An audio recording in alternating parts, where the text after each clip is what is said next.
దేవదాసుల సింగిల్‌గా ఉంటున్న రోజుల్లో చెల్లి పెళ్లి చూపులు మిస్ అయ్యి పెళ్లి పనుల కోసం ఊరొచ్చినప్పుడు, "madam, madam sorry madam. Madam, madam please madam. Madam, madam, madam I will be your comrade madam" అని మన విజయ్ పిచ్చి పిచ్చిగా ప్రేమిస్తాడు. ఈ గ్యాప్‌లో ఎంతమంది వచ్చి, "మాలో నీకెవరు కావాలి? ఎవరిష్టం?" అని అడిగితే, నన్ ఆఫ్ ది అబవ్, నోటా.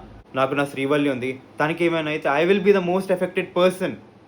అది విన్న వెంటనే మన శ్రీవల్లి, ఐఎమ్ ఇంప్రెస్డ్. సర్లేరు నీకెవరు? నువ్వే నా సామి. You are mine dear comrade. I'm the girlfriend అని యాక్సెప్ట్ చేసింది. ప్రపంచానికి తెలిసినా కూడా అదొక రూమర్ అని, మనకి తెలియకుండా ఒక సీతారామం లాంటి గొప్ప ప్రేమని మన యూట్యూబ్, ఇన్స్టాగ్రామ్ ఫీడుల్లో మనకి చూపించారు. ఎన్నో డేట్స్కి మళ్ళీ వాళ్ళ బ్యాచిలర్ పార్టీకి వరల్డ్ టూర్ వేసి వరల్డ్ ఫేమస్ లవర్స్ అనిపించుకున్నారు.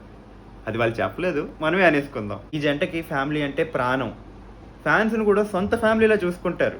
పోన్లే, 2-3 రోజుల ముందైనా మనకి చెప్పారు కదా. అసలైన ఫ్యామిలీ స్టార్ అంబానీ కూడా ఉదయపూర్లో దిగాడు. మరి మన జంట ఫ్యామిలీ జోలికి వస్తే వదిలిపెడతారా? యానిమల్ లాగా తగలపెట్టారు. రేపు ఈ టైంకి వీళ్ళిద్దరు ఒక ప్రామిస్ చేసుకుంటారు. ఏంటో తెలుసా? చలో let's build our Kingdom together wear life is beautiful.